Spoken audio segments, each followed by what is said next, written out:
It's 1945. The war has just ended, so it's on every headline imaginable. But what isn't on a headline or barely in a newspaper? The story of a serial killer who killed 24 people that we know of. You don't know who he is? He's called the Arkansas Hitchhike Killer. And don't worry, I'll help you figure it out. I'm V, and this is Screams for You. So, turn down those lights and lock your doors. Here's a scream you can't ignore. So, who is this highway killer? It is James Wayburn Hall, also known as Red for the color of his hair, really fiery looking, everyone said. So he was born into a pretty high up family because his father was a preacher. But since his father was a preacher, there were a lot of things that got unnoticed. Or should I say, ignored. His father just beat him all the time. So, and there was a lot of other kids, but he seemed to be, singled out, which I've heard happens a lot with abusive situations. One child will get singled out a lot more than another. And that seemed to be what happened to him, and pretty much everyone knew this, but just ignored that it was going on. It was reported that his dad beat him so bad with a cotton whip that someone had to intervene, thinking that he was literally going to kill this child. And he was only like 8 or 9 at the time. So pretty much to cope, he started running away. And, he started out in the woods. That would be where he went when he was younger. But then he got into a farming accident, and it was really bad. He was about 12 years old, and it literally knocked him out for hours and hours. And everyone said that he would still have this same big friendly smile and carry on a very charming conversation, but he was completely different person. They could just tell. It gave him the creeps, a lot of them said. So he started peeking into windows after this, and then he dropped out of school when he was about 15, 16 years old, and this is when he started hopping trains and going further and further away from home. But it seemed like his father would always just track him down and bring him right back. So he wasn't having any luck. Then he gets married. And he has 3 children. One of them died in birth. But I'm surprised he had any children, because it's reported that he would just take off constantly.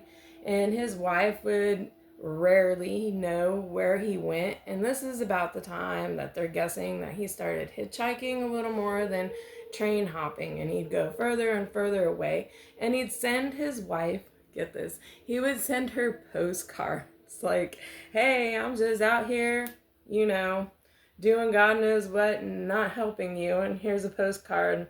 Hope you have a nice day.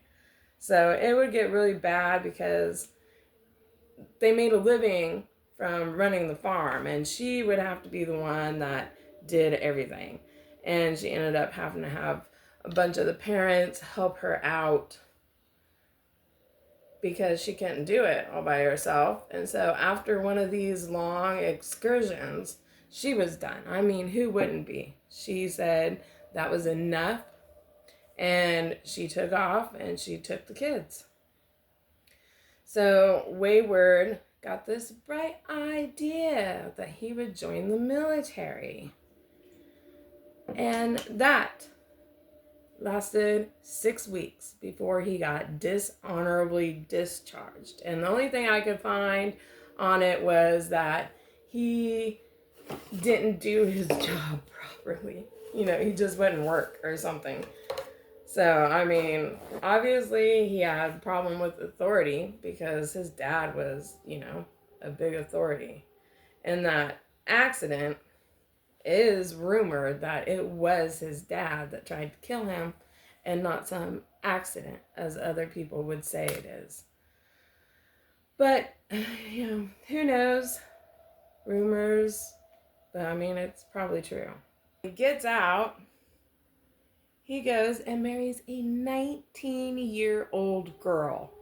And everyone's just fine with that back in the day, It's okay. Well, he just did the same thing that he did before, wandered off, hitchhiking further and further away. Nobody having any clue what he is doing, where he is at, how far he's gone. Nothing. It's reported that he probably did some immigrant work here and here on the farms, but not a lot. So what was he really doing with all his time, and where was he getting the money to survive and the food? I wonder. What happened was, after one of these long hauls of him being gone, he comes back and he's hanging around for a while. Everybody's kind of wondering, well, what's up with this? Why is he hanging around? And then they notice, wait a second, well, where's his wife? So the police come and question him. After everyone really starts asking about this, they want to know where his wife is. And he tells them, well, she just left. It's the end of the war, and with his reputation, it wouldn't be a surprise. So they just let it go. That was it. That was the end of the investigation. And after that, James took off again. And a few months later, he gets into a brawl in an alleyway. He gets charged with assault and intent to kill. And you know what they gave him? $100 fine and sent him on the way. And that very night, he kills a taxi driver. And over the next couple of days, he just kills a couple more people. Shoots them point blank in the head, torches cars, beats them, steals whatever cash they have on them, which isn't very much, and leaves them in the woods, hoping they won't be found. Well, one of the men kind of made a little bit of news, and Wayward's friend speaks up and says, hey, I let him borrow my car and I had a gun in there and it was missing a bullet. I didn't think about it at the time, but it seems the matchup timeline, it seems really suspicious. Before this, the police had no clue whatsoever, even who it was at all. None. But they get the ballistics on the bullet and it matches the bullet found with this guy, and so they go out and start looking for him. So pretty much right after they catch him, he just literally confesses to everything. He confesses to 3 robberies and shootings from cars, and that he took their money. He says that he killed his wife, and he showed him where he buried the body. And get this, so they take him out there to where he buried the body, and the farmer that lives out there is like, hey, look, I found this skull out here a couple months ago. Just forgot to mention that there's a human skull. And I just took it and kept it in my house for a couple months. Didn't say anything to anybody. Like, what? That's crazy. Like, could you imagine just going out and being like, oh, human skull, I guess I'll just take this on back to my house? I don't know. It's just so weird. But anyways, they matched the dental records, and it was his second wife.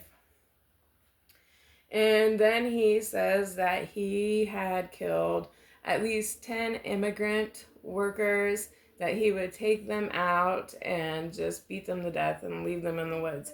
And there's no way of knowing if this is true or not because, it's just the times. There was no records, and it's really hard to tell if any of that's true. Serial killers can claim to do things that they haven't done before, so it's really hard to say.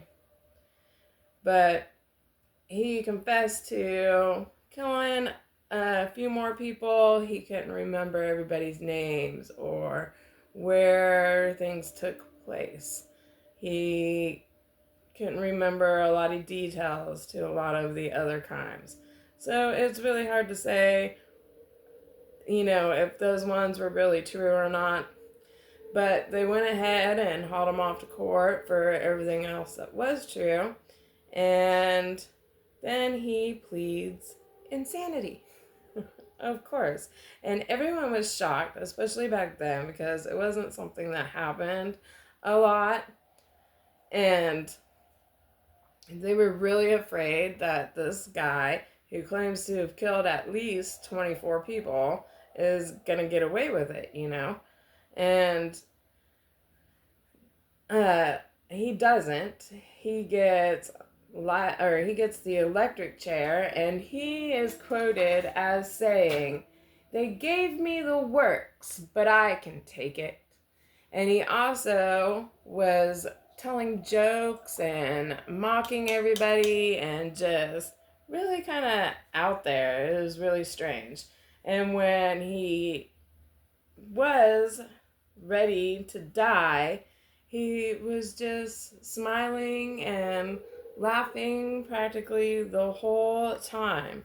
And he said something along the lines of, maybe they can donate my body to science and figure out what's wrong with me. So maybe he didn't really know what was wrong with him. I don't know.